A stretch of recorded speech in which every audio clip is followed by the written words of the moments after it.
Hi guys! Another parcel na naman ang i-unbox natin for today, and this time, mahaba siya. So, ayan. Okay. Malaki nga. So, ang size nito is 80 centimeter. So, sukatin natin na. Kung F1, 2, 3. So, tatlong beses siyang ganito kalaki. So, let's unbox. Samahan niyo ako mag-unbox nitong parcel na ito. Binuksan ko na siya para hindi mahirap ibuksan. So, ayan. Ang haba niya guys. So, ito yung item na yun. LED cabinet light. So, yan siya. So, actually, intelligent motion sensor light ito. Pumili ako sa shop kasi nga, tingin ko, kailangan ko to dun sa CR namin. Kasi alam nyo guys, dun sa CR namin, lagi na lang nakakalimutan patayin yung ilaw. Eh, ngayon ng mga panahon na to, kailangan namin magtipid. Pero ayun, lagi nakakalimut sila magpatay ng ilaw. Basta pagbukas, tapos pagsara ng pinto, wala na, hindi na nila napatay. And isa pa, para na rin dun sa bunso kong anak. Kasi lagi na lang kapag nakasarado yung ilaw naman, at kailangan niya mag-CR, lagi na lang, mami pabukas, ate pabukas. So, nakabala kami dun sa mga ginagawa namin. Minsan kung hindi namin yung mabuksan agad. So, I decided na bumili nga nitong motion sensor light kung saan madedetect niya kung merong tao dun sa area, mag-open siya, and then kapag wala, magpo-close siya. So, let's see, let's unbox. So, ito na nga siya. So, yan guys, bago ko siya i-unbox, gusto ko ipakita sa inyo kung gano'n siya kahaba. So, ayan. Dito ko siya. Ganun siya kahaba. So, ganito na rin, samahin natin siya. Tingnan natin kung ano yung mga laman niya sa loob. So, ayan.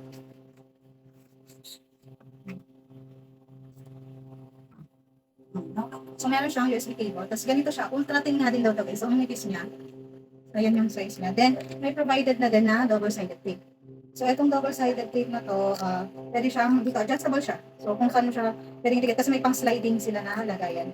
So, ito yung pang-sliding siya. Lalagay mo siya dun sa likod. Para kapag meron ka ng area na pagkalagyan, ididikit mo na lang siya. So, by the way guys, matipid tong gamitin tong sensor light na to kasi nga ay ano siya, rechargeable. So, just in case malobat, i-recharge mo lang. Tapos, tanggalin natin to. So, itong area na to, ito yung dyan mga siya charge. Nakatakip siya kasi para hindi pasukan ng mga uh, yan. So, yun siya guys. Ang liwanag niya. So, papatayin ko yung ilaw. Wait lang. So, yun siya guys. Ganyan yung ilaw. Ngayon, plano ko nga siyang ilagay dun sa CR. So, ayan.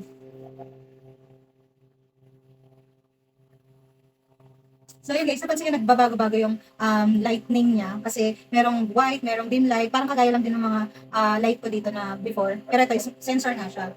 Yan. Ang ganda, ang siya. Lalagay ko siya dun sa CR.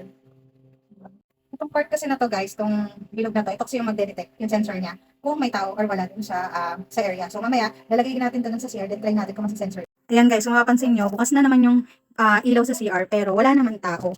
So ayan, wala naman tao. Yan nga guys, tinanggal ko na yung double-sided tape. Ito yan. Tapos ito rin isa, tatanggalin ko na rin. Yan. Para ma-start na yung pagdikit ko. Yan guys, ilalagay ko na siya dito. So kung is patayo siya. Tapos yung sensor guys, nandito banda pa baba. So sana hindi siya malaglag. So ayan. Ayan. So nakabit ko na siya. Patayo ko siya. Kinabit na ganyan. Guys. Tapos just in case na i-charge ko siya, ipo-pull out ko lang yung ito. Para matanggal ko. So, ayan, kapag medyo wala nang gumagalaw, mapapatay siya. Pwede ko rin, ano yun. Pero try muna natin yung ganyang light, ano. So, labas muna tayo. Tapos tingnan natin kung mamamatay siya. So, ayan na nga guys. Ilang segundo lang. Siguro, basta ilang segundo lang namatay na yung ilaw. Kasi wala nang gumagalaw dun sa loob. So, let's see kung gagana yung sensor niya. Buksan natin. Surprise, hindi siya na sensor. Uy, kailangan ko pang i-ganon. So guys, kanina, ang tagal niya i-sensor. Pero nung nag-ganon-ganon ako, galaw-galaw ako. So na-detect niya, so umilaw siya. So ayun guys, medyo okay na din, di ba? Kahit pa paano. Hindi mo na urgent na kailangan mag-open ng kuryente, ng pindutin yung ano namin. So hindi na niya kasi na-detect na may gumagalaw. Medyo mataas kasi yata yung sensor ko yung pagkakabit. Tapos ayan, electric na naman niya. So ayun na lang guys, di ba? Nakikita niyo, gumagana naman yung sensor working naman.